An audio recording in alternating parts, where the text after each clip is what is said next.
You're listening to a 4x4 Radio Network podcast.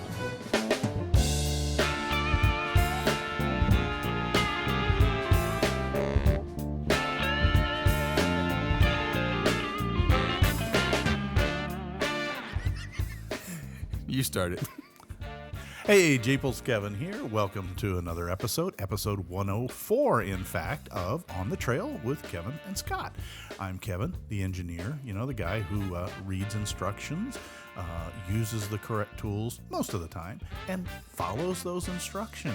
And my co-host is... And I'm Scott. I'm the slapstick parts guy who sometimes reads the instructions, but more of the time is spoon-fed from Kevin. I have now used a torque wrench because of the mighty meatball scenario.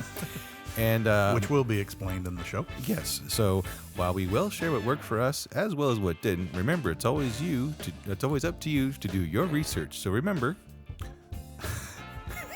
read the instructions, please. Read them, comprehend them, and most importantly, follow them. Follow them. Manufacturers put a lot of effort into it, and they're there for a reason, not just to wipe up your tools after you're done working on things. Because otherwise you'll want to use them the next time when you're trying to fix what you misinstalled. Or hand them to the child to go, here you go, coloring book. You know what? Some of the instructions we've gotten from another part of the world could use color enhancement. Kind of like, some ones the ones we did that didn't say about sizes and sides and stuff like that. That was a little fun with certain things. Yeah, which we'll discuss later. Yes. Speaking of which, we wanted to say a big thank you to our last episode, because that was heavy tech. So as I made the joke earlier, tech talking with Kevin and Scott, boldly going forward because Scott broke reverse. I didn't break reverse, guys. He didn't.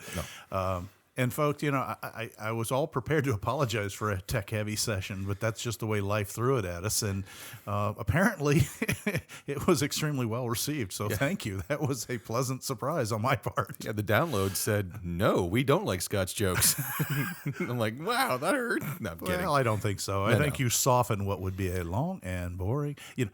We could go into the British broadcast system, David Attenborough, and over here we have the Jeep in its natural habitat. I'm over mouthing to the Patreons. No, and I wouldn't do that to you. Bueller. Well, I will say, guys, I hope everybody had a safe and happy Halloween. Mm-hmm. I wonder if you guys got trick-or-treaters? I don't know. Let's see. Well, we had a full moon. Some parts had a hurricane and other things going on in the news, but moving on. Yes. And we all do want to stress. I do want to do my one PSA. Yes. I don't care who, but get your butt out there if you haven't already and vote. Mm-hmm. Okay? Particularly this year as what I want to call... stratified this country is in its political environment, so I'll just use that terminology. Yes. Voting is probably more important than ever. So yes. Please, if you haven't voted early, voted by mail, get out to your polling center. I don't care if you got to put on a level 4 moon suit. Go vote. Exactly. That was it. I just wanted to make that point. I have my PSA. Okay. And I will not judge any of our listeners if they have the Reese cup tax in their household and the kids get the Kevin grabs Reese cups. The Patreons can see me holding out Reese minis. Hey, can I say that again? What? I was going to take one anyways. You are. So, that's where I learned about taxes in my household. I come home with Reese cups. Your mom likes Reese cups. Yeah. The reason why I can't feel my feet anymore. But moving on. So back to the reference on the tech show. Yes. Guys, success it breeds offspring. Yes, it does. And in all honesty, what we do want to let you know is it is finally below 98 degrees out here in Florida. Yeah. And hence the fact that we are in relatively cooler weather. To us, it is somewhat cool. I can actually walk to the mailbox and back and not need a change of clothing. Is it raining? No. No, it's just Florida. All of those little issues that we tried to ignore all summer because what did you say, Scott? You could put a chrome wrench out for 3 minutes and get third-degree burns. Well, we made the joke you're trying to change your air filter from underneath your Jeep because it's cooler. Because it's cooler, even if the engine's still hot. Yeah. And you set the wrench outside for a quick second, and then you pick it back up, and it's 180 degrees. Yes, you could do marshmallows on it. So all of a sudden, everything they were like, I think it'll last. You're going, okay, is that rattle a bearing knock or just a bushing? Off. Kind of like when we will discuss that one later. It's like I'm driving down the road, like, man, is one of my shackles loose? Oh no, that's just a bushing. And your wife going, when are you going to put my option A on my Jeep? Because I'm tired of tripping on them in the living room. Well, she didn't say that to me, but and then the same thing with me. I just didn't drive my Jeep, even though the transmission service needed to be done, and it was telling me in no uncertain terms, like, I don't want to go in reverse. Yeah. And okay, then you can stay in the garage. I'm taking the truck. So we have been very busy. Yes. That, and also, quite honestly, Scott finally got some time off from work. You weren't overtime to second shift to overtime, and can you come in at night and stack boxes and empty trash cans? Yeah, pretty much, yeah. So there are advantages to being retired. Every day is Saturday, but no day is payday. Weekends don't mean the same, except to get to hang out with your non-working friends. Yeah, well, except that a lot of my non-working friends are working weekends now because they work in Jeep shops that are open on the weekends. Yes. So on that note, so where did you want to start off first? I wanted to start off with a shout out to Zach. Mm-hmm. And Zach had emailed me a couple of questions that were really good. And what it was that he was asking questions for his research. Right. And while I'm not ever going to tell somebody what's right for them, because I don't know, I will share with what was right with me. Correct. And Zach had asked about my upgrades, particularly my front axle upgrades to slightly altered. Mm-hmm. And he had some really good questions. He wanted to know, why did I choose who I chose? And I shared with him the fact that one of the key for me is, a lot of the axles are very similar. They may even come with some of the same castings for the pumpkin, and there's not a whole lot of people that do the castings. But what sent me to Pro Rock, to Dynatrack, was the fact that the tech team actually was willing to work with me before. Mm-hmm. I hadn't spent $1 with them, and they spent probably a total of 4 hours talking to me and sending me links to information and helping me make the right decision. There are other issues. I'm not going to go into great detail on those, but things like you don't actually buy an off-the-shelf Pro Rock. Right. It looks like it on the website, but what you find out is they build every axle to your order. So you choose, okay, you want a Pro Rock 44 housing? Great. What tubes do you want? They have different diameters, or not, wall thicknesses. Right. And they are willing to share with you that, okay, yeah, everybody immediately grabs to the real thick one. That's strong. Right. But is that right for you? Do you need that extra weight? Is that moving the fusible link? And they'll talk you through it. I ended up going with the mid-range tube, which was more than heavy enough. Because on some thickness, you can't run certain shafts. Correct. You can't actually fit certain shafts in there. And you actually can tell them that you want more included angle. That's the angle between your caster angle, the imaginary line between your two ball joints on your C's, and your pinion center line as it points back. And the stock Jeep axles came in two flavors. They're pretty much, most of them are 6-degree included, which when the pinion was level in a unlifted Jeep, you got about 6 degrees of caster, which was fine. And then we go and lift them, and we need to tilt the pinion up, and we lose caster. A few of the XJs had 10 degrees included angle, which was very nice. But you can actually get even more if you need it. So you can measure what your pinion angle is, and then figure out what you want your caster to be at that pinion angle, and they will make it for you to that angle. And so there's all these choices of, whose gears do you want? What locker assembly do you want? It's almost a la carte. It really is. And then he asked a really good question. which was, if I had to do it all over again, would I still go to Dynatrack? And the answer was a very simple one word: yep. Yep. They did good. He asked me about my axle width and why, and I explained we talked track width a little bit, and the fact that I personally, and this is just my opinion, think over width axles, putting JK axles under a TJ really doesn't gain you a lot for your effort, because when you take off the factory rims, which are 5.5-inch back set, and put on aftermarkets, which are 3.5-inch back set, you've just pushed your track out 2 inches on either side. Right. So you just did the same thing by just replacing your rims. Correct. Because your track width just got widened, which is why your tires now hang outside your factory fenders. And if you keep your flares on, and people either cut their fenders off, or like me, they have to go to the wider aftermarket 7-inch flares. Yeah, because some municipalities you cannot have tire. The whole state of Pennsylvania, you can't have a hangout. And he talked about what the difference of width is and that kind of stuff. And we talked a little bit about the fact that there's a trade-off. You can widen your stance, but unless you change your suspension spring rates, you may actually feel like you're more tippy, because by widening the track, you're moving the lever arm that the ground pushes back on the Jeep out further. You're giving it more leverage against your springs. So the body roll tends to be a little more pronounced. Okay. Now, if you know about it, you just get a higher rate spring that stiffens it back up again to where you have that better feel.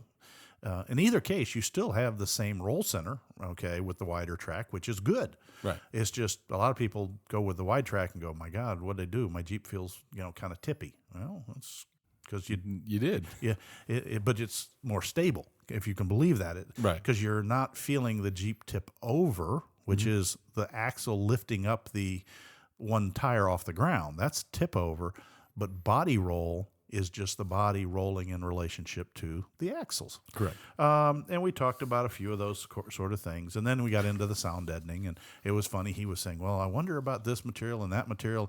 And he basically was describing doing exactly what I did do, just slightly altered. And we did to the front half of mine. Which is the bitumen type of sound deadening and bed rug, and I went with both. Not only, and does it make the Jeep quieter? Yeah. Magnitudes quieter. I could probably record in there. And it was a great email. It was an absolutely wonderful set of questions, Zach, so that's awesome. And he also followed up with another email, which I have not replied to, so I'm going to right now, live, well, almost nearly kind of live since it's a podcast. Live from the past. I had sent him a copy of my build sheet, and that's actually the build sheet that Dynatrack sent me in response to my order. And he said, I see the build sheet that you went with the Eaton locker. Is there a reason why I chose Eaton over ARB? And yeah, real easy, because this was a replacement for the front axle I had already built once with the Eaton locker in it. So I already had an entire Eaton system for my front and rears. So I was marrying up to an existing system. Now, I think the heart of his question is more like, why Eaton over ARB? Honestly, they're both great lockers. ARB, though, requires an air compressor and air lines. And I didn't have room to mount an air compressor internally the way I would have liked to. And for me, the simplicity of the electric locker just worked. Yes, I know there's trade-offs. I know that an Eaton if you stop locked and then reverse, it will unlock and then relock in reverse because of the nature of the ramp of the cam system. Whereas the ARB, well, once the piston slams that locker in, it's in. Yeah. So I have to know that if I'm rocking the Jeep out of mud, that I don't slam it forward reverse, because I'll bust my locker. Right. But that's because I read the instructions and I saw the warnings. Otherwise, short of the wire shearing off at the actual axle housing where it goes in there, I can fix an electrical wire with a sharp rock and twisting bare ends together. Sheared airlines, you got to carry a kit around with it. So for me and my type of wheeling, the electric locker was more convenient, not better, just more convenient. So that's why I went with an Eaton. You said that they noticed that I bought it with 30 spline axle shaft and did not go with 35 spline. I didn't feel I needed it. I had never broke even my 30 axles, and 35 splines are more expensive. And there comes into an issue that if you do damage on the trail, I can use stock replacement shafts to get home. Right. All right. And that's a thing I don't think a lot of people think about unless you're carrying your custom spares. Okay. If you actually do break one, you're kind of up a creek. You have to wait till you get another 35 spline shaft. Right. Whereas I can actually go to a parts store, believe it or not, and overnight a standard 30 spline shaft. Mm-hmm. Now, I do run chrome moly 30 spline shafts, which are significantly up spec from the originals. It is a front axle, not a rear axle, so it doesn't see quite the loading, and I don't typically rock bounce, which is where you tend to strip out splines and break shafts. Not saying that I couldn't. I could. And Scott's been with me on a few of the trails where it got pretty wild and hairy. Yeah. But so far, I haven't destroyed them. I also only run 33-inch tall tires. So again, you can't look at a piece in exclusion. If you build a Jeep that way, you're going to have a 4.5-ton monster that you can't afford to move. Yeah. And then the last question you asked was how did your bed rug fit after sound deadening material? Like it was made for it. Yeah. The sound deadening material is only about 1/8 of an inch thick. It didn't affect any dimension. There's nothing in the Jeep in a TJ that's tolerances that close anyway. It's kind of most of the measurements on a TJ follow an old thing from World War II called the TLAR measurement system. You familiar with the TLAR? I am not familiar. TLAR. TLAR. Okay. That looks about right. So it's funny because we did a little nitty thing on my Jeep. We had to, my Jeep had the hood up on one side, and of course we got that led to something else. And I kind of looked at it, and it reminded me of another group of automotive enthusiasts, the guys with the Teslas. Apparently, they have a big problem with panel gaps. Mm-hmm. So some people even have the personalized license plate panel gap. Yeah. But I looked at the TJ, and I'm like, I'm glad we fixed it, but I'm also thinking the same thing you just did. It's like, it's a Jeep. Yeah. I'm going to ruin what we do the first time I hit something again. Yeah, you are.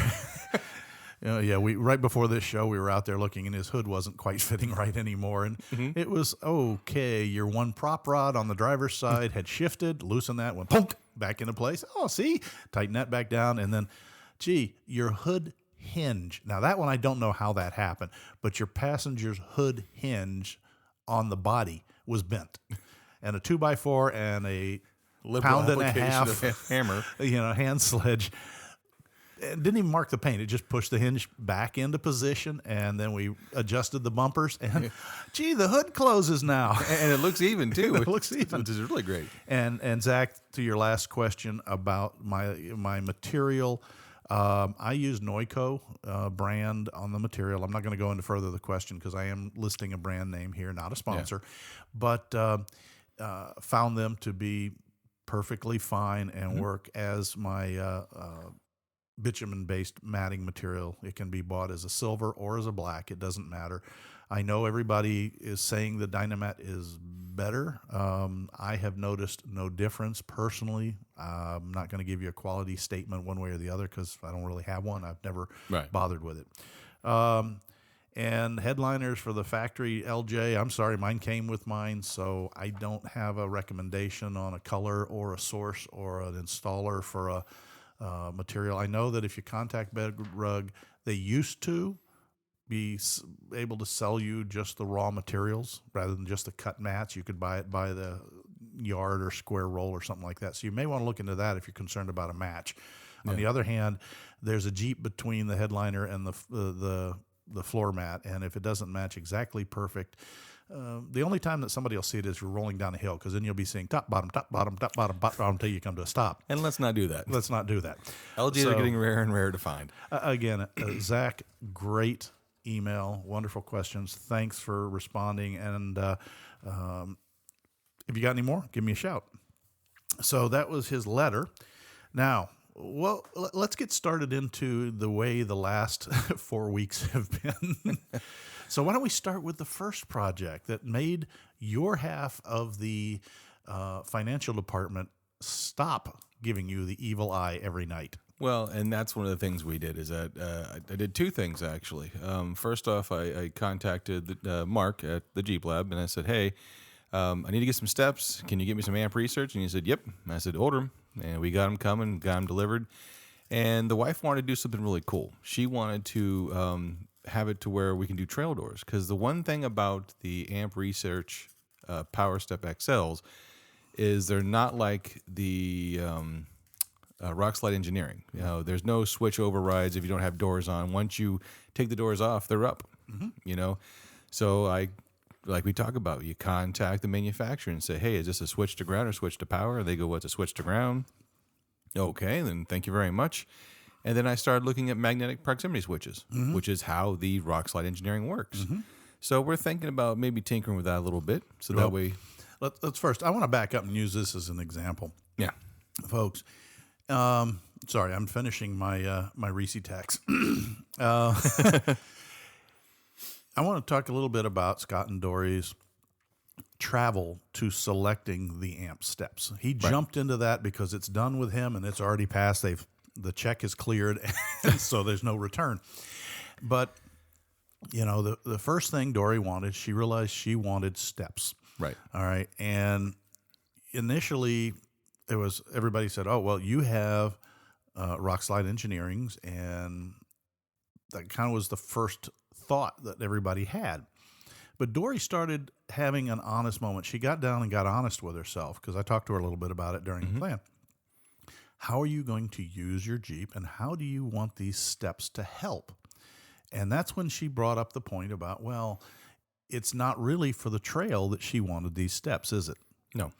It's for Scott's wife.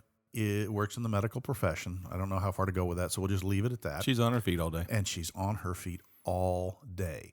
And some days it's in, you know, soft-soled shoes. Some days she's in heels all day. And she is somewhat vertically challenged. Yes. She's not the tallest young lady in the world. And she goes out to that Gladiator, which is factory. However, you open the door threshold is a fair ways up. You know? It wasn't the JK on a 4-inch lift with 35s. No, but it still required her to perform a small gymnastic maneuver to get up into the cab of the truck. And after a 12-hour shift. Right. So she said, you know, the rock slides are nice, but the step is so narrow, which is, to me, a benefit in my world, because when I do it on the trail, it's not in the way. And if you've got muddy boots, most of the mud falls off, you know, and not get carried up into the mechanisms. Yeah. But she was looking for something that she could step up into, even in street shoes, even in heels. She was explicit with that. So then they started looking around and they shopped for their need. And this is a great example of exactly what I'm talking about when we say do your research and make your decisions. Is she realized that, okay, this is really what I want it for. But then I guess it was you or her, well, someday we may wheel it.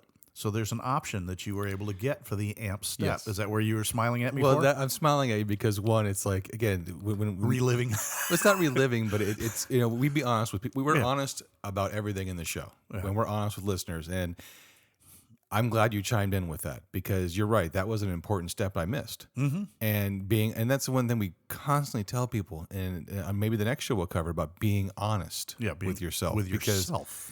You know, again, like everyone always says, you know, if you don't have 40-inch tires and 1-ton axles, you're not Jeeping. Well, that's not being honest to ourselves. Tell that to Grandpa crossing the crack in his, his Willys. His flat fender. Flat fender Willys. With a 4-cylinder. The 4 cylinders and the unidirectional military tires. Exactly. So looking at Who that had the bigger smile on her face. Exactly, because he didn't spend near as much as anyone else did. But moving on, is that we looked at that, and there is an option that the Power Step XL, which I already mentioned, has the rocker arbor. Yep. You know, and that was the selling point for Dory, because not only for protection, you know, from limited amount of trail rocks because I mean the steps still going to the beating. Yeah. But her case, and as trivial as this sounds, it's important to both of us. Door dings. Door dings. Yep. Yeah, it sticks out about 1.5 inches, 2 inches out. And the Gladiator is a black Jeep, and nothing says hello like a dent in a door like our JK did. 2 weeks before I put her side armor on, someone just bashed the side of her driver door, and it's the tiniest of a nickel-sized dent, but to me, it's like the whole side had been wiped out by a tree. Yep. But again, being honest with herself, that was important. So, and I didn't mean to steal your thunder, but No, this I'm was a glad you did. classic example of folks where, and sorry, Dory, I'm going to spill a little beans here. She is a gung-ho off-roader. Yeah. And the bigger the better, the faster, the knobbier the tires. It'll go anywhere. But she sat down and was honest with herself of what am I really using my Jeep for? We have Scott's Jeep to go out and wheel in, which is an LJ. And she likes her Glad, and she likes a little bit of the glamour. And will it never go off-road? No, I believe that once it receives its first shopping cart, and Please don't say that. Please. I know, but you and I both know we're in Florida here. You mean that's not the cart corral? Oh man, you're getting too close to home on that one. Remember, I'm in that age bracket, dude. No. There was a Walmart incident. We'll just leave it at that. Oh, you threw your body between the Jeep and the cart? Pretty much. Yeah, that's what I figured. Yeah. So It was only a broken rib. this Jeep will see trails soon enough. Yeah. It's just right now, it's pretty, it's new, and it's just mine is the attitude. And I don't mean me, but I know that's in her. Well, speaking of being honest with yourself. Yeah. And this is actually, Dory has mentioned this a lot of times because, again, we talk about, bench building and stuff like that. And I'm glad this is a really good segue because this is really important because Dory and I, we had the YJ. Yep. We bought the JK because we wanted the newer, more room, the whole 9 yards. But we learned very quickly the limitations of the JK platform. The electric nannies, like you can't spin your wheels. Yeah. It was too big. It was too fragile when you hit a mud hole at 80 miles an hour. But the point is, though, is that Dory kind of sees how well your Jeep does. She sees how well my Jeep does. She sees how parts are much cheaper. Yep. For the moment, till they become Antweak. Yeah, Antweak. But, I always told her, I said, I like the idea of both of us having the same kind of Jeep. So if we have to carry one set of spare axle shafts, they fit both Jeeps. And so she kind of really likes the idea of once we get stabilized and get the new house, she wants to build a TJ. That's cool. Or an LJ.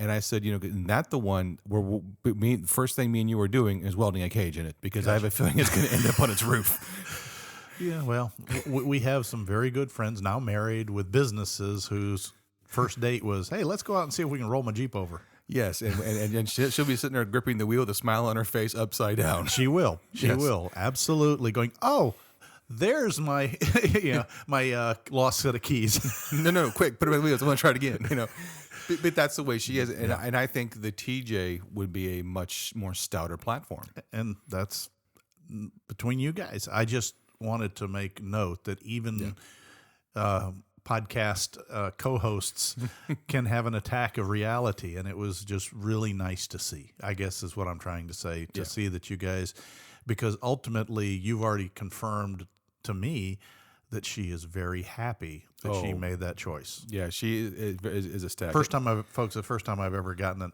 an email of that, thank you, was the week after we put the steps on, and she had a rather lengthy multi-shift week. And she was like walking out to and she wrote that, I walked out to my Jeep and opened the door, and it's like, the angels, here, step up gently. with the bright and shiny LED lights. So it was money well spent, and stay tuned because we are going to look at the idea of using the proximity switches. Yeah, we've got some ideas for some customs, but no sharing that yet. Yeah, no sharing yet. But the one idea you had, man, Lilu would be proud. That's all I'm going to say. But no, again, it's really cool because one, like we talked about, contact the manufacturer, Mm-hmm. read the instructions both online, and watch the instructions online, and I also read the instructions in PDF form. Yep. So I had a good idea going through. And I am going to kind of put a caveat to that. The times they put, 4 to 5 hours, I'd like to know how they're doing that. Experience. Because, well, me and you were experiencing it. Still took 8 no, hours. no. I didn't say experienced. I said experience singular. They have experience installing their steps. Okay. All right. I just point out to you, how long did it take us to do the first side? 2 hours to get everything bolted up. How long did it take us to do the second side? 30 minutes. Bingo. That is a 4-fold reduction in time. Yeah. Just doing one side to the other. And I will comment to AMP, should you guys be listening, your directions are okay. They're a bit ambiguous. They're inconsistent. Okay. Yeah. And that did cause us some consternation, and reach out to us and we'll explain it to you. Yeah. What it was some simple stuff. They have you label all the screws, and we did. We put them in separate bowls with the label that this is an H, this is a G, this is an I, this is an A. And then you started off fantastic, use bolt A with washer C, and then partway through, bolt this with supplied hardware. Which one? Okay, which one? Where? And then there was some other things about, fasten to provided T-nuts. Where are the T-nuts? There are no T-nuts in here. Well, okay, they were pre-installed in the step. We didn't know that because I spent more time hunting for the T-nuts and all the packaging. Exactly. So there are some things. So there's a free offer to AMP. If you'd like to get with us, we'll share with you. I'll mark up your instructions because they're good, but they're ambiguous in places. They kind of get very detailed, and then they get really loose, and then really detailed, and then really loose. They told us the torque specs, X amount of foot-pounds to do this area, and it was great. But all in all, I mean, the install itself went rather well. It did. It was very doable. We didn't even really employ power tools. This was pretty much a hand tool job, mainly because Dory was in the house, and if anything went, and if we had that, if she heard the, oh crap, or oh that's not good, we would have probably died on the floor. No, actually, I prefer, when working with finished materials, aluminums and fresh painted steel and all that kind of stuff, I'm just a few extra minutes to run it down by hand is worth it. Yeah. So no, great steps. And a great choice, I think, for you guys. I really do. That's awesome. The other cool thing that we did that was really kind of quick is we went ahead and I snagged myself a steel Rubicon takeoff bumper, at a great price. And that's the one upgrade I really wish we would have gotten when we bought the truck, because we got the Tupperware one. Yeah. But again, it was, yes, the winch plate's probably going to cost me $250 to go with it. But you got what you want. But I have either a stubby or a full width bumper, and I got a bull bar and an extra set of fog lamps, which you can't beat that. Right. Now, before we leave your steps. Yes. Okay, because you were down there laying on your back with me. This has 2 power hinges per side, so you really need 2 people. You can do it with 1, but it really works better with 2. So you notice that you got lots and lots and lots of linkages under there. And you got 2 electric motors, and you got all those little gewgaws. So what's your maintenance plan? Well, I read the instruction, and it says to spray it off with water once in a while. Yep. But I think I'm going to get with you and maybe contact the manufacturer and say, hey, should the joints need a little grease, what kind of grease should I be using, or silicone or lube or something? And I would not spray them, just Kevin speaking, if they don't answer, is I would not be spraying them with anything of petroleum grease because they had plastic bushings in them. Yep. So that's going to send you into more of the either silicones or the lithium-based greases, which are typically formulated for plastics. And why we bring this up, folks, that was a rather obvious segue on my part, is another topic we want to talk about a little bit. Scott brought it up, and that is he's starting to run into some friends who are making purchases of equipment and parts and lifts. Hint, hint, nudge, nudge. Yes. Why don't we take a quick break and we'll dive right into this, alrighty? Alrighty. We'll be right back.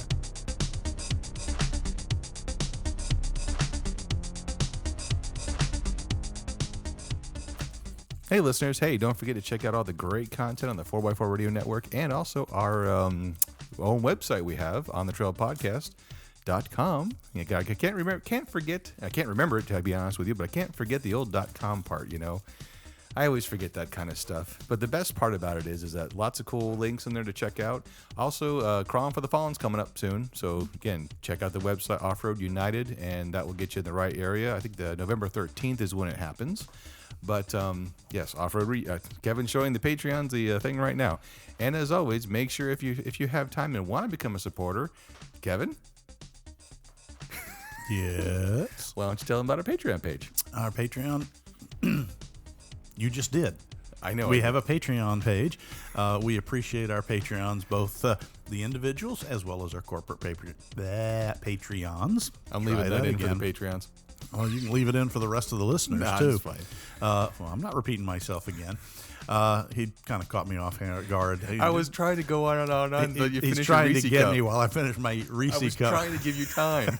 you start unfolding. I'm going, oh no, how am I going to do this? How am I going to do this? How am I going to do this? Think of something. .com. That's it. Think of the .com. Yeah.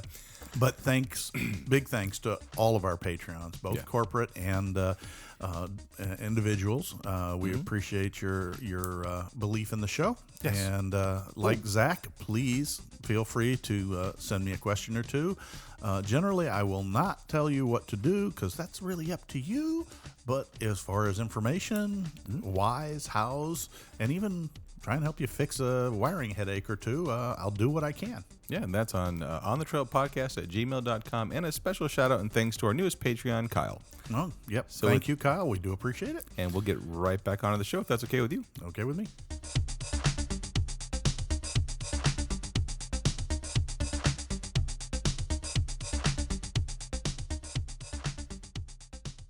Well, that went well, didn't it? No.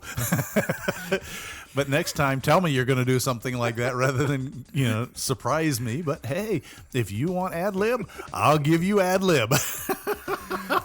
So, on the subject of what didn't work, Yes. the Patreons get to see me go, hey, Kevin, here you go. And Kevin going, I'm finishing my Reese cup. You are the one that even mentioned Reese cups at the beginning of this show. So I'm staring at mine. My mouth is watering. It's part of my problem. and I'm over here eating one. So. Exactly. Yeah. It's like I could smell it. But anyways, so yes, back to your subject. Lift maintenance. And that's one of the things that we thought we'd broach as something that we've never heard anybody talk about. Mm-hmm. And I realized that Scott and I were out at lunch yesterday after doing other jobs on Jeeps, which we'll talk about a little bit later. Yes. He's referring to a issue that he thought now was gone and has returned. No, I'm talking about the clank, clank, clank, clank, clank, clank, clank, clank is what I'm talking about. Oh, well, that's gone too. But give it time. Yeah. And something that I do, but we realize that I don't think I've ever seen anybody else do or talk about or anything like that. No. And that is lift maintenance. And everybody goes, what in the heck is lift maintenance? And why? And don't why? You bolt it on forever? And that's kind of the thought. And I'm going, well, no. My manufacturer actually gave me lift maintenance instructions. Mm-hmm. And that would be Metal Cloak. And did a quick little Google search on other brands. Johnny Joint by Curry. Mm-hmm. Guess what? There's maintenance instructions. Mm-hmm. A lot of them do. Now, some of the cheap ones don't. Yeah. And I started looking at the difference and going, okay, if you have put a lift on your vehicle, let's back up. Manufacturer stock equipment. Mm-hmm. There's nothing in the service manual for a TJ, a YJ, a CJ, JK, LJ for lift maintenance. And that's because factory puts arms on with rubber Cleveite bushings, and the worst you'll get is some squeaking. And then the guy will go, squirt it with some WD-40 and it'll be fine. My eyes twitching. Yeah, but that's the point. But you've lifted your Jeep, and you've taken those no maintenance cleveite bushings. Basically the clevites can wear until they break away, and then they start clanking, and you replace them. And that's one of the things that kind of we just brought up replacing. The interwebs is a great source of show material, and one of the persons had mentioned that, hey, didn't say what brand of lift, but it was a mid-arm that had Heim joints. Okay. And basically they were fixed rod ends. Right. So they were not threaded on, Nope. they were welded on. Welded on, and the Heim joints were worn. Yep. And everyone says, well, just get new Heim joints. And then that means you got to have someone grind them, remove them, re-weld them. At the right length. At the right length, and you have to buy the joints. And he was looking at $800 to replace all the Heim joints on all of his control arms. Correct. And so when you're talking about lifts, I guess where I'm going with this is your lift is an investment in your Jeep. And depending on how much you invest, you may be investing in a high-level technology, but that may require maintenance. Right. I have seen some of the better ones. The Curry, their Heim joints you can disassemble them and clean them, get the grit out, and grease them and reinstall them. Metal Cloak, they actually give you a tub of grease for their I'm trying to remember that Duraflex joints, and you're supposed to take a snap ring out periodically, drop the joint. And folks, you can drop one link on most Jeeps, unless you've done something really weird. You can drop one joint at a time and not disturb the suspension, and then put it back up. And you take it down. It's a snap ring with regular snap ring pliers, and you pull it out, slide the guts out, clean them up, lube them up, put them back in. Okay, and it's not like you do this weekly. It's after you've abused it. Where if you've been playing in the mud excessively. I do it about every 2 years. I think they recommended yearly, but I don't mind if stayed clean. There are some that have grease fittings on them. And you are supposed to lube them like you lube, the ball joints that you never lube. But it's not just lift kits, ball joints. Yeah. Factories come with sealed. You go with an upgrade to some of those better ball joints. Guess what? They come with a neat little chunk of steel called a Zerk. And that means you're supposed to lube them. I would challenge most people out there with some of these really high-end suspension systems. And when was the last time you cleaned, lubricated? Even it's as simple. This is simple. If you have just fixed bushings in polyurethane, do you know that most of them, if you read the fine print, tell you that you're supposed to take something like a small ice pick kind of a thing and push it in, not punching a hole, but between the sleeve and the polyurethane to create a small space, and you're supposed to shoot white lithium up in there. I wouldn't doubt it. And that's one of the things where I see a lot is everyone goes, well, Metal Cloak is terrible because you have to service your lift. Yeah. I'm like, okay, let's take that thought. You bought a Jeep. You have to change your oil in it. You bought a Jeep. You have to do this. You have to do that. What's with it with once a year when you should be doing maintenance and checking for damage and wear and all that anyways? Because, if you have a TJ, 4,000 pounds is sitting on top of that lift. If you have a JK with everything on it, you have 6,000 pounds sitting on this. I see people go, other brand you don't have to do maintenance on. Yeah, I'm sure you do. And even if they don't say it, ask yourself that. Oh, so you don't have to do maintenance on it. You want to trust your life to that? I don't know. I don't mind doing maintenance. I look at that when I buy the item. Now, kind of wish that the Duraflex joint had a Zerk fitting. But then again, I don't know where I could buy the white because they use a mixed component system with some hydrometer plastics in the joint to help isolate the noise. Right. And it does not. You don't use regular axle grease on those. So I'd have to find a company that would sell me a tube full of that grease. But okay, there's a toss up here, and I'll throw this as a bone in that direction that most of the really good high tolerance joints, Duraflex, Johnny Joint, and those, they're tight to prevent contaminants from getting in.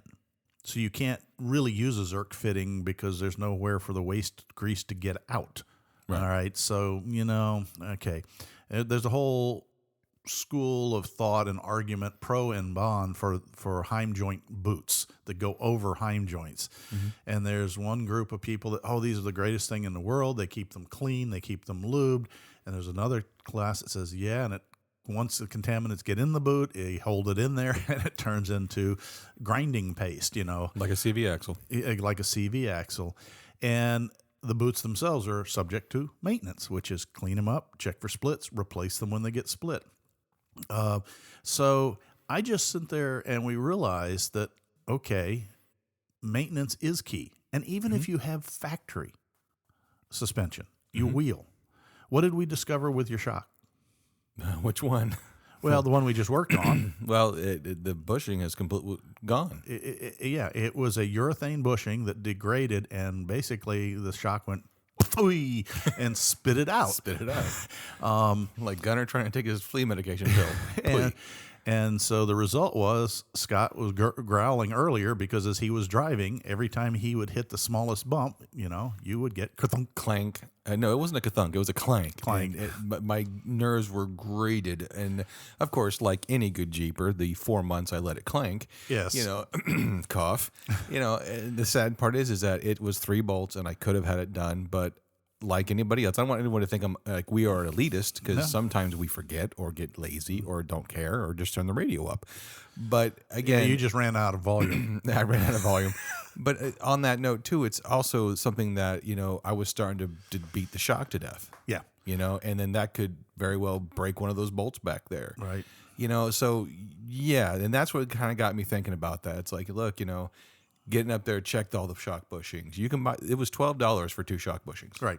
And when I say maintenance, even stock bushings can stand that shot of lubricant. There's rubber lubes that you can shoot into on around Cleveite bushings that will extend their life. If nothing else, maintenance may be just clean the bloody thing because we leave. Well, let's face it. As Jeepers, we leave dirt and grime everywhere. Okay, we're not show queens. But dirt and grime mixed with old grease is valve lapping compound, which is really good at grinding stuff away. Yeah. And then we wonder, I spent a fortune for this. Why is it already worn out? And if you can swipe your finger and then rub it together with the grease, and if you feel grit in there, that's why it was worn out. Yeah. We were looking at your leaks, and I was testing oil and going, what's that feel like? And I'm looking for abrasives. So it's just one of those little things that, okay, maybe you don't need to spit polish your Jeep and shine it with the latest ceramic coat system, whatever, although Scott and I played with that stuff. The truth is a little cleanliness where you don't see may save you more money than when you put it on the top. Getting down there with a pressure washer, cleaning out the grease. I can remember there was a point in time where my belly pan was as full of much dirt on top as it was underneath. Well, everyone thought I was crazy because, and again, once a year, because I'm retentive that way, especially when the weather gets nice, I would take all 4 wheels and tires off the JK. I would have it on jack stands. I would take the back rotors out, and I would get there with a sponge, a wash mitt. Yeah. I would wipe down all the arms. I would wipe down the frames. I would wipe down all the other stuff. And I would literally, like you do the top of the Jeep, wash the undercarriage. Why are you doing that, Scott? 3 reasons. 1, gets the grit out. Yep. 2, if I ever have a warranty issue, Yeah. that was the most important. But 3, I can check for leaks. I actually found where the wiring had come apart. The wire loom had come off the body. Something had gone up there and tore the clip off. Right. The plug was half melted to the catalytic converter. Yep. And I pulled it. There was metal. I'm like, oh boy, that would have been a check engine light, not covered under warranty because that's not manufactured defect. Yep. Wrapped it up with electrical tape, fixed the clip, done. I wouldn't have found that had I gone that deep. Yeah. So all we're trying to do is remind you that parts that you don't think of as regular maintenance really do require regular maintenance. And the best place to find out about that is manufacturer's documentation. Yeah. And the beauty today is even if you threw those instructions away 10 years ago, you can still get the copy online and see what you need to do. And of course, if you bought the great rebuildable ball joints, you better maintain them to be able to rebuild them because if they're only rebuildable for certain components. That's the thing that's gotten a lot of people. What's the current brand that's a hot thing? You're putting me on the spot like I did to you Yeah, now. I am. Reese Peanut Butter Cup. Okay. I don't know. Anyway, there are a lot of people that are complaining that they're not rebuildable, even though they say they're rebuildable, because they let them get so far gone, they damage the housing. Mm-hmm. Well, they only sell you certain components in the rebuild kit, the wear items. The wear items. But if you grind them to death with mud and grit because you ran them beyond, and didn't do any maintenance and flush them out, sorry. That's not manufacturer defect. That's not a defect. So think about that. Some of the places of maintenance might not be where you think. And if you do have an aftermarket lift kit, take a look. I know that my metal cloak does tell me that I need to clean out the bushings. Mm-hmm. It's not hard. It's a little tedious because, let's face it, there's 5 bars and there's 2. Well, there's not actually 2 on every one because the uppers only have one end have a Duraflex joint. The other ends are through the factory clevites on the axles. So that's 1, 2, 3, 4, 5, 6, 7. There's 8 of those that I have to go take a bolt out, but I do it one at a time. I just get under there, loosen it to 18 millimeters, and take the bolt, drop the arm down. It usually swings down without a problem. Pull one clip, slide the guts out. I have a little pan there with some detergent and water, and I clean them up, and I look for damage, oddball. Take that little tub of the, swear to God, it kind of looks like a white Vaseline, and maybe it is, but it's fine. Yeah. And I do they say, thin coat on the plastic parts and reassemble in the reverse order. Put the arm back, put the snap ring, put it back up, move to the next one. If I sit down and get to it, it takes me about an hour and a half, maybe hour and 45 minutes to go all the way around the Jeep. And it's really kind of nice because you can get out and ride and you realize, oh man, it was squeaking and pretty stiff before. Now it's back to being nice and soft and quiet and flexible. You can definitely feel. It's like my father-in-law always said, you can tell when you did the oil change and it just runs better. Yeah, I said, yeah, well, you're not grinding things together with grinding paste. Well, I'll tell you what, I think we're going to keep on this topic, but I think we're going to roll it to another show or another half. What do you think? I'd say, why don't we save some room for the next show? Okay. And we'll come back with show 105 because the last show we did was an hour and 40 minutes. This one's right about the 55-minute range. So. Right, and by the time we wrap it up, we will be done. And I think this is a good stopping point. We will come back in show 105 in 2 more weeks, and we'll get into all the stuff we didn't cover on this, which was actually real tech that we did with my Jeep, Scott's Jeep, and Scott's Jeep, and Scott's Jeep. And soon to be a friend of Scott's Gladiator. We'll get to that. Right, and so there's a little teaser for you. But now that it's cool enough, and it's actually, we have a second one on mine too, since I got back on my steps again. But exactly. Like I said, the weather's been cooler. We've actually had the opportunity to work on the Jeeps without heat stroke, and yes. That has been a novel and very pleasurable situation. Mm-hmm. I do have to make a quick caveat because you said about going back to your steps. Yeah. And I want this known because I don't want people emailing, hey, is that the reason why? We didn't go amp. Again, we talked about it in the show that we were honest with ourselves. Right. But, Kevin's situation wasn't the reason why we didn't choose that. It was because of what we talked about earlier. Right. So I don't want people thinking we just shunned that manufacturer. No. And he's actually, just in fairness to Rockslide Engineering, I have the very Gen 1 steps. I mean, literally, when I met the guy behind the scenes at a trade show and was looking at his Jeep, and I bought one of the earliest models, and they have since moved on from that particular drive assembly. And they were willing to work with me on replacing, but yeah. I'm sorry, I'm an engineer and therefore a geek's geek, and I want to solve this. Yeah. And I think I have. Oh yeah, we're getting down to really nitnoid details that discovered something this last time that it stuck again. That we'll cover in the next show. Absolutely. So with that, as we always say, I think we're at that point where enough talking. We definitely had enough talking.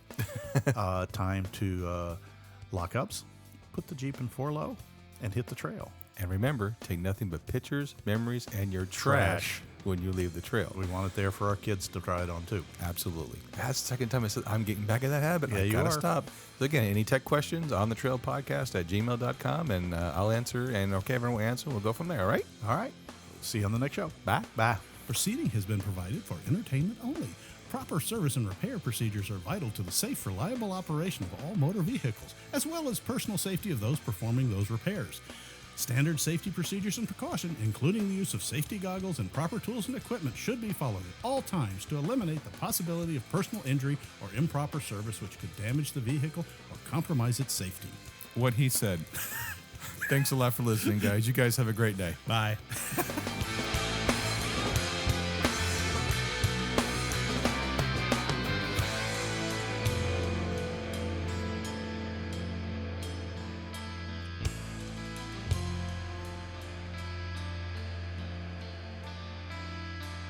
This has been a Bent Axle Media production.